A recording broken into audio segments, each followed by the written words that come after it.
Ashimwe cyane bene data, tunejejwe n'Imana nanone ikomeje kutugirira neza. Bishop Dr. Sakindi Claude ukibavugana nawe. Hano tugiye gukomeza tureba noneho icyo Bibiliya ibivugaho. Yesu Kristo yagombaga kuvuka nk'uko byari byasezeranijwe. Adamu akimara gukora icyaha agikomotse ku inzoka yakinyujije mu mugore, noneho agishyirwa mu bikorwa n'umugabo witwa Adamu. Kuko buri Adamu Eva yaracumuye, ariko icyaha cyashyizwe mu bikorwa na Adamu wari waravuganye n'Imana. Noneho kubera yuko inyamaswa zari nyinshi n'ibiremwa ari byinshi, ariko ikintu kimwe gusa cyaremwe mu buryo budasanzwe ni umuntu niwe waremwe mu ishusho y'Imana. Ibindi byose ntabwo ari ishusho y'Imana. Noneho babaye ngombwa ko umuntu arimbuka akavaho. Noneho kuko Imana yaravuze ngo umunsi wariye ku giti no gupfa uzapfa. Noneho kugira ngo umuntu adapfa habayeho impongano, habayeho replacement, habayeho icyo twita substitute, ikintu cyasimbura rwa rupfu kugira ngo rushyirwe mu bikorwa. Reka amasobanurire. Imana kuko ari Imana y'ukuri ivuga ijambo ntiyivuguruze, kandi yaravuze yuko umunsi Adamu yariye ku giti agomba gupfa, byabaye ngombwa kugira ngo habeho igikorwa kigaragaza ko urupfu rwabayeho. Iyo mpamvu byatumye Imana ubwo yacaga urubanza yabaye ngombwa kwambika Adamu wari wambaye ubusa na Eva. Hapfa inyamaswa ebyiri kugira ngo Adamu rwa rupfu Imana yavuze rubeho. Noneho inyamaswa ebyiri zisimbura Adamu rwa rupfu rwe. Noneho Imana isezeranya Adamu ko hari igihe Adamu azongera akaba umuntu muzima utagifite icyaha Imana ibireba nk'uko yamurebaga cyagiye mbere yo gucumura. Bwana sifeza.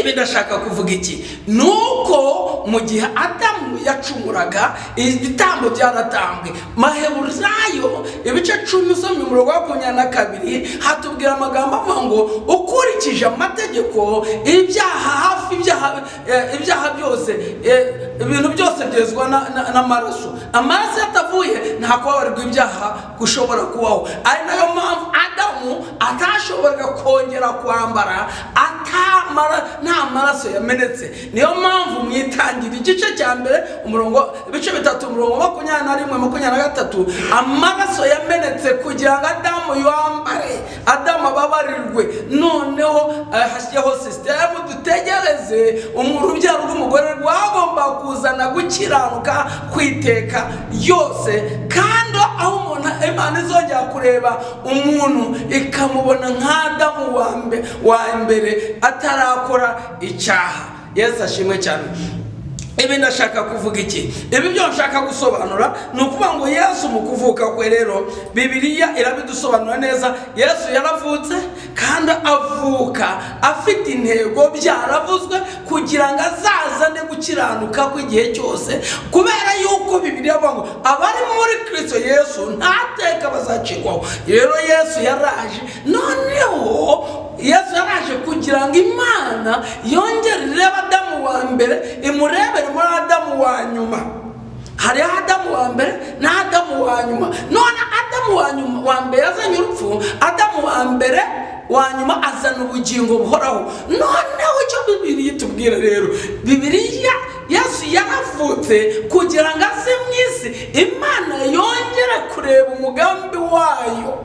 Umugambi wayo nuko yagomba gusabana na Adamu muri Edeni. Noneho bikaba iby'igihe cyose. Icyaha kimaze kuza kiba kivanye umuntu muri Edeni, nikimuvanye mu busabane bw'Imana n'umuntu. Umuntu aba separate ko yirukanywe muri Edeni. Noneho biba ngombwa Imana irongerere minda Edeni y'umuntu azajya ahuriramo n'Imana. Noneho iyo Edeni rero ya nyuma ni Kristo, niwe Edeni yacu. Biba ngombwa ko Imana mu gihe gikwiriye bwira inzoka na wa mugore wanzoka we, urubyaro rw'umugore ruzagukandagira umutwe nawe uzaguma agatsitsino. Hanyuma Yesu aje mu isi isi igihe yavukaga nirwo rugendo yaraje gusohoza kugira ngo Satani amenwe umutwe, noneho Kristo apfe azuke, noneho abamwizera Imana ibarebere muri we, kuko igihe Yesu yabatizwaga yaravuze ngo nguyu mwana wanjye nkunda nkamwishimira. Nukuvuga Yesu ni wari ufite ibintu bitatu, abahamya batatu buzuye. Icya mbere yari afite Imana yaramuhamyaga ko ari umwana wayo w'ikinege udafite icyaha. Yesu ubwe nabo barabaje ngo nta cyaha, bavuga ati ntacyo. Igihe bamukatiraga ba Pilato bakaniye ko nta cyaha afite, ndetse n'umugore wa Pilato n'abandi bantu baravuze ngo uyu mugabo ni inzirakarengane. Bisobanuye ko isi yahamije Yesu ko ari umukiranutsi, ijuru rimuhamya ko ari umukiranutsi, nawe ubwe yihamya ko ari umukiranutsi. Abagabo batatu bahamya gukiranuka kwa Yesu baraboneka. Uyu munsi rero nifuje kugira ngo mbabwire ngo kuvuka kwa Yesu kwari gufite intego yo kuzana Edeni igarukiye mu isi, hanyuma abantu bajye muri Kristo Yesu, Imana barebere muri Kristo Yesu, Imana yishimira umugambi wayo yari ifite irema Adamu. Umugambi w'Imana wa Adamu nuko buri mugoroba yajyaga kuba ibana n'umuntu biganira every day, nkuko Bibiliya ivuga ngo ku gicamunsi, ku manywa ya munsi, siniba uko bivuga, Imana yagombaga kujya iganira n'umuntu. Yesu ashimwe cyane. Nukuba rero niba Imana yaraganiraga n'umuntu buri munsi, bisobanuye ko yashakaga ko umugambi uzasohozwa. Bigeze mu gihe cya Yesu, nyuma yo gupfa, nyuma yo kuvuka, arakura, arangije agiye gupfa, mube muri nge nanjye mbe muri mwe. Iryo jambo ryarisobanuye iki? Cyari ikintu gikomeye cyane. Kuba muri Kristo ni ukuba muri Edeni. Edeni ni Imana yasangaga Adamu. Natwe dukeneye kuba muri Kristo kugira ngo Imana ijye turebera muri Kristo. Iyo turi muri Kristo Yesu biba bimeze nka cyagiye Adamu yabaga muri Edeni. None Imana ntabwo igushaka, kuko Imana yashatse igihe kimwe ishaka Adamu, yamushatse mu buzima rimwe gusa. Igihe amaze gukora icyaha yavuye muri Edeni arayihunga. Imana iza imurebeye hahandi yajyaga imusangira mubura, biba ngombwa kujya kumushakira, hamagara. Imuhamagaye Adamu aritabase, abazwa impamvu, asobanura yuko bariye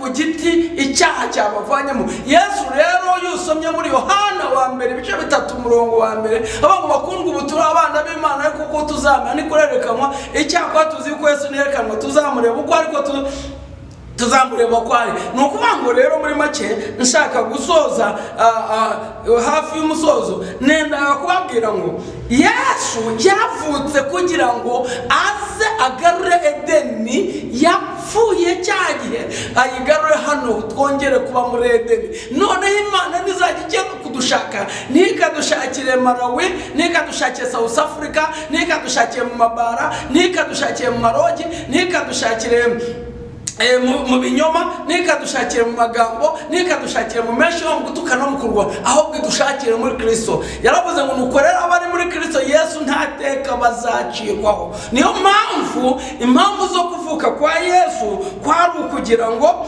dushobore kubaho ubuzima bukiranuka. Hari imirongo myinshi, Yesaya ibice 9 umurongo wa 6 yadusobanuriye neza.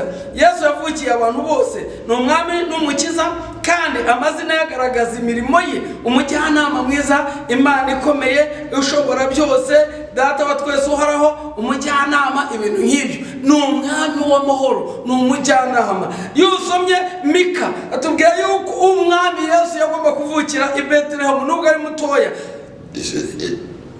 Yesu yari afite umugambi mugari kandi munini ku buzima bwacu. Yusomye Bibiliya itubwira yuko ari we ugomba kuzakiza abantu b'ibyaha byabo. Izina rye Emmanuel sobanuye ngo Imana iri muri twe, our God in us. Nukuvuga ngo Imana iri muri twebwe, muri twe. Nukuvuga ngo kubera iki? Nukuvuga ngo turi muri Edeni. Yesu ni Edeni twashubijwemo. Satani yavanye Adamu muri Edeni, ariko muri Kristo twashubijwemo. Yesu Kristo afite umugambi n'Edeni. Iyo tumaje kumwizera tukamwemera tukamwakira, dusubizwa muri Edeni. Uyu munsi dufite amahirwe yuko Imana yidushaka ntabwo idushakisha, ahubwo ihita ireba muri Kristo ikakubonamo, yakubonamo ikakwishimira. Niyo uhamagariye muri Kristo Imana yumva cyane. Iyo utabarije muri Kristo amatwi y'Imana kumva cyane, kuko ahantu hamwe gusa Imana yemera kandi ishaka kandi isura buri munsi ni muri Kristo Yesu. Abaroma yavuze ngo nuko rero abari muri Kristo Yesu nta teka bazacirwaho. Yesu amaze kuvuka hari abahamya bahamije ko yavutse. Bwana sifiwe sana. Abamarayika bakoze korari basanga abashumba bararamya ngo mwijuru icyubahiro kibi cy'Imana mwisi amahoro abe mubo yishimira. Abanyabwenge ubwabo, abanyabwenge, abahanga, abafilozofi bamenye ko Yesu yazutse, yavutse baza kumureba. Abasenzi barimo umukecuru witwa Ana bamenye ko Yesu yavutse. Abasaza b'inararibonye bamenye nka Simiyoni bamenye ko Yesu yavutse. Mariya yaramubyaye arabizi, Yosefu yarabihamije, abantu benshi barabihamije, ndetse abandi baranabivuze. Ku munsi wa 8 bamujyanye mu rusengero baramwerekana, ajyanye imyaka 12 bamubona mu rusengero yigisha impaka kandi tsinda nebeza abantu. Uwo mwami Yesu niwe Edeni yacu. Uyu munsi nitujyamo ibintu byose bizakiranuka, nitujyamo Imana iba hafi yacu, nitujyamo tuzanezerwa kandi tuzishima. Reka nkubwire ngo jya muri Edeni, Imana igusangemo buri munsi mu izina rya Data, Umwana n'Umwuka Wera. Amen.